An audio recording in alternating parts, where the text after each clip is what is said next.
Bismillahirrahmanirrahim. Assalamualaikum warahmatullahi wabarakatuh. Halo semuanya, hari ini kita akan belajar tentang mengelola SDM. Ini adalah pengantar manajemen pertemuan ke-9. Yuk, mari kita mulai perkuliahan kita.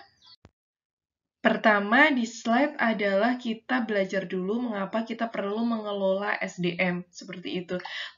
Gini, nanti mungkin Bu Rosana akan sering mengucap SDM, sumber daya manusia, kayak gitu, atau MSDM, manajemen sumber daya manusia, atau kadang juga sering mengucap HR, gitu ya, HR itu HR, kayak gitu kan, itu HR itu Human Resource, atau sering juga menyebut HRM, atau Human Resource Management gitu ya. Intinya adalah itu. Nanti kata-kata itu yang mungkin akan Bu Rosana sering ucapkan.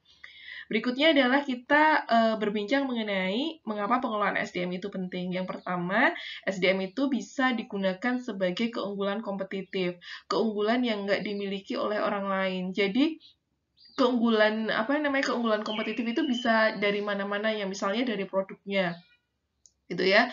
Kayak misalnya Indomie sama mie sedap. Mie Indomie itu keunggulan kompetitifnya di mana sih yang nggak dipunyai oleh industri mie yang lain? Oh, rasanya tuh paling enak. Itu keunggulan kompetitifnya itu dirasa. Tapi SDM itu juga bisa menjadikan keunggulan kompetitif. Kita punya orang ini loh gitu ya, yang kita hire, yang ada di perusahaan kita, yang itu nggak bisa dimiliki oleh orang lain gitu kan. Karena kan orang itu kan pribadi yang unik ya, yang nggak bisa ditiru, nggak bisa di ini gitu. Jadi ketika kita bisa hire atau bisa mempekerjakan seseorang, itu bisa jadi itu tuh keunggulan kompetitif. Kita bisa hire ini, kita bisa hire itu gitu ya, si ini, si itu gitu. Nah itu bisa menjadi keunggulan kompetitif keunggulan yang nggak bisa dimiliki oleh perusahaan lain. Yang kedua, kenapa kita harus mengelola SDM adalah karena SDM itu adalah bagian penting dari strategi organisasi. Kita bisa menjalankan strategi organisasi gini gitu dan lain sebagainya. Di manajemen strategi itu sering dibahas kayak gitu ya. Dan SDM itu adalah bagian penting gitu yang bisa digunakan sebagai strategi organisasi. SDM kita mau kita gimanain itu bagian dari strategi kita.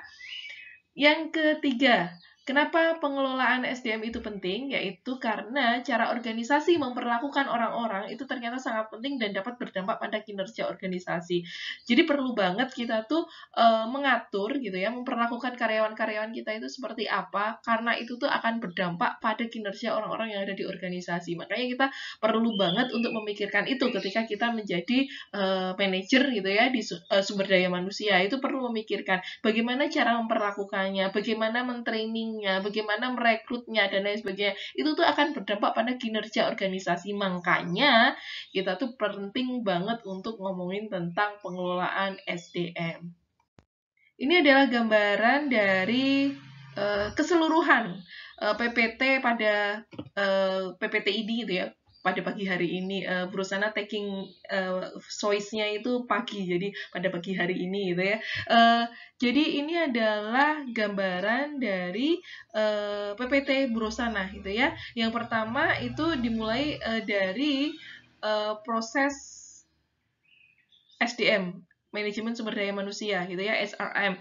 Itu adalah dari human resource planning. Nanti Bu Rosana akan ngomongin tentang ini juga. Perencanaannya seperti apa? Apakah rekrutmen, apakah direkrutmen?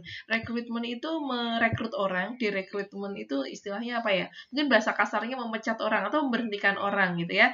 Kalau udah direkrut kemudian diseleksi gitu ya, terus diidentifikasi bla bla bla, setelah nanti ada yang kompeten dikasih orientasi itu training di awal-awal gitu ya, terus kemudian ada training.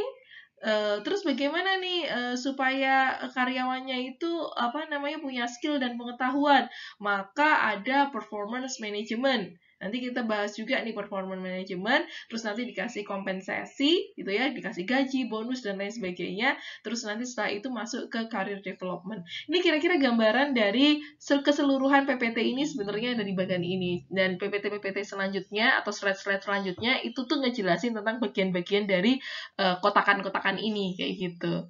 Yuk kita mulai. Awal-awal kita akan belajar kena apa aja gitu ya, faktor eksternal yang berdampak pada proses manajemen sumber daya manusia. Apa aja sih faktor-faktor yang berdampak gitu? Yang pertama tentunya adalah ekonomi, kondisi ekonomi di sebuah negara atau di wilayah tertentu itu akan berpengaruh pada pengelolaan SDM. Misalnya aja tentang kita ngomongin tentang penggajian, itu bagian dari MSDM juga kan ya. Orang ini digaji berapa gitu. Itu sangat bergantung pada ekonomi di wilayah itu gitu ya. Ya contohnya aja deh, kenapa sih pabrik Coca-Cola ada di situ gitu ya, di Ungaran gitu. Kenapa nggak di bagian Indonesia yang lainnya gitu ya? Kan bisa juga gitu ya, selain letaknya yang strategis gitu kan, Coca-Cola di Ungaran itu juga sumber daya manusianya gitu ya, upah minimumnya itu rendah gitu. Ungaran, Kabupaten Semarang itu kan termasuk yang rendah ya, dibandingkan Jakarta dan lain sebagainya itu kan UMR-nya tinggi gitu kan. Nah, kalau di apa namanya di situ di Ungaran itu lebih rendah gitu. Itu bisa menghemat juga gitu ketika kita mendirikan pabrik di situ. Ya, selain itu juga ada ketersediaan air dan faktor-faktor yang lainnya juga sih kayak gitu.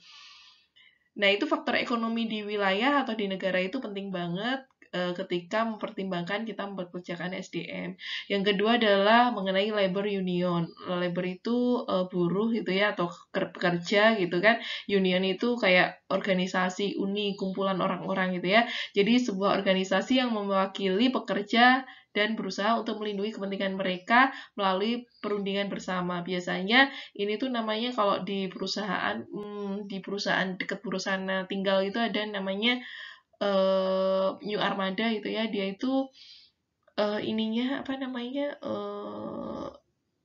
labor unionnya itu namanya Perserikatan Buruh apa kayak gitu, perusahaan lupa deh, tapi mobilnya itu sering wirawiri gitu di daerah tempatnya buruh sana gitu ya.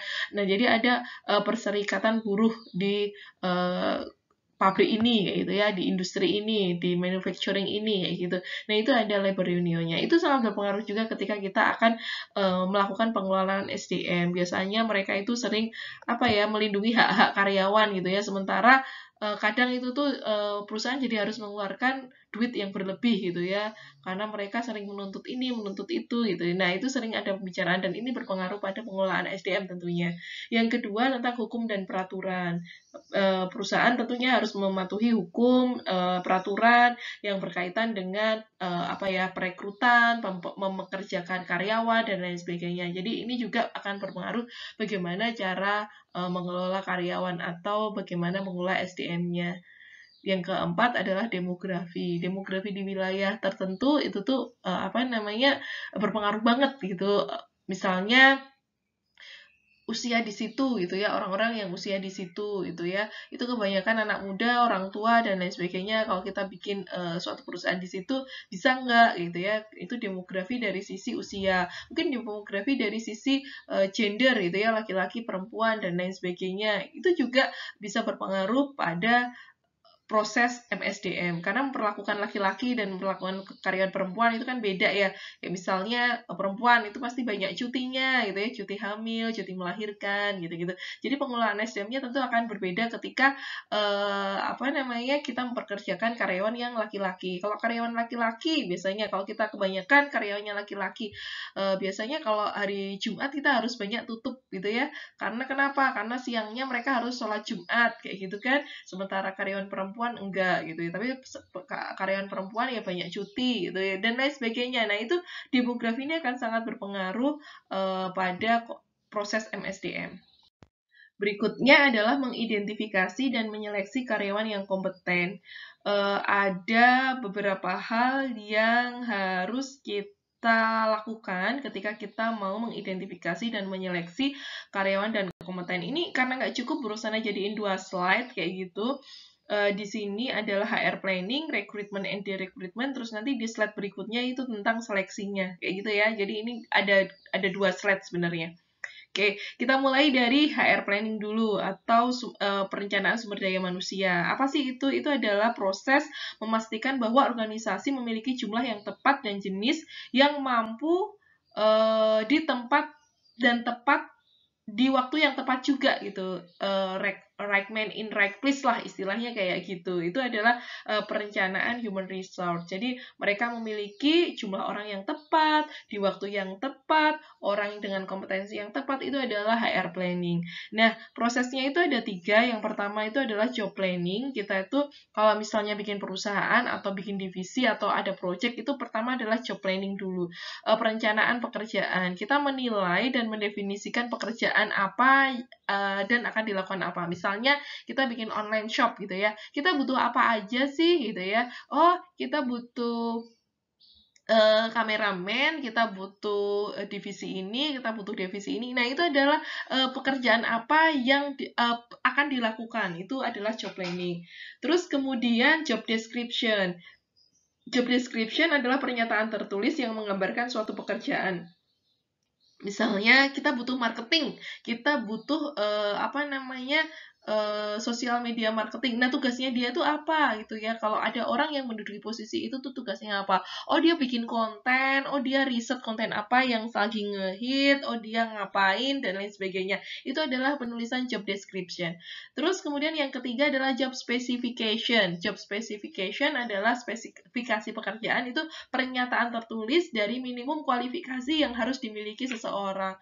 Jadi spesifikasinya itu seperti apa? Kalau misalnya untuk sosial media marketing tadi, berarti kita butuh orang yang kayak gimana nih? Kayak gitu. Nah, itu dituliskan. Oh, dia harus ahli dalam bidang sosial media. Oh, dia harus kayak gini. Oh, dia harus kayak gitu dan seterusnya, gitu ya. Setelah melakukan perencanaan human resource atau perencanaan SDM, kita lanjut ke recruitment and de-recruitment. Seperti yang Bu Rosana tadi bilang, kalau rekrutmen itu menemukan, mengidentifikasi, dan menarik pelamar yang mampu, itu adalah rekrutmen. Kalau de-recruitment itu kebalikannya, istilahnya adalah mengurangi tenaga kerja organisasi.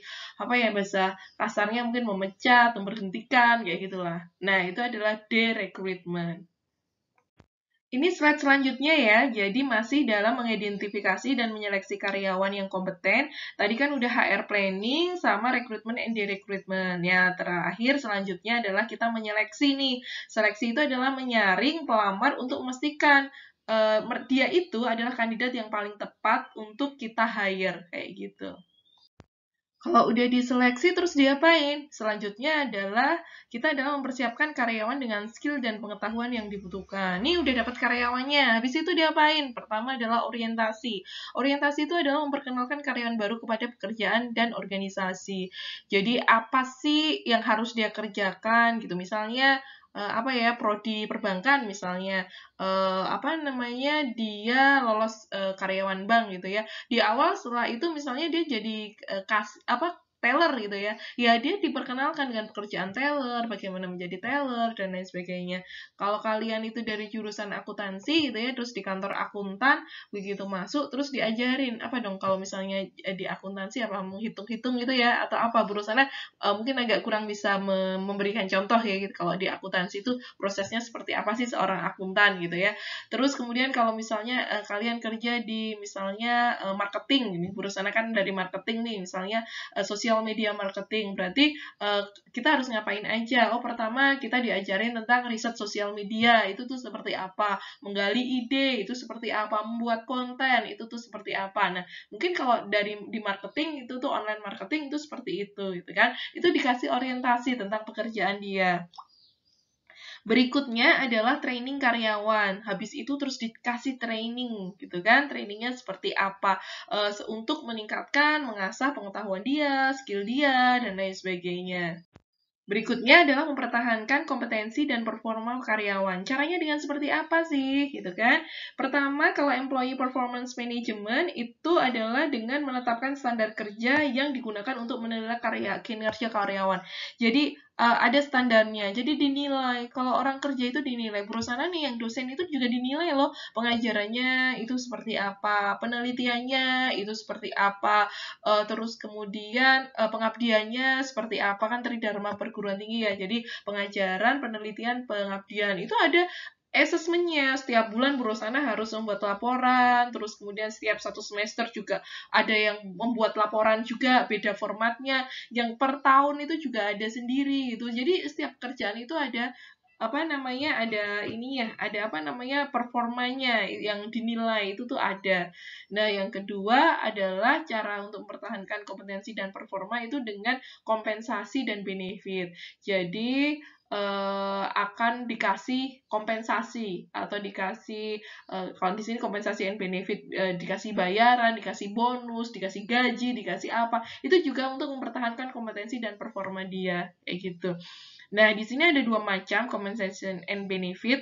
Yang pertama adalah skill based pay dan yang kedua variable pay. Kalau skill based pay itu sistem pembayarannya, gaji, bonus dan lain sebagainya itu diberikan kepada karyawan untuk keterampilan kerja yang mereka tunjukkan berdasarkan skill, intinya kayak gitu. Kalau variable pay itu adalah sebuah sistem pembayaran di mana seorang individu kompensasinya itu tergantung pada pertunjukan apa yang ditunjukkan dia kayak gitu. Jadi apa aja sih yang sudah dia lakukan kayak gitu. Nah, itu namanya adalah variable pay.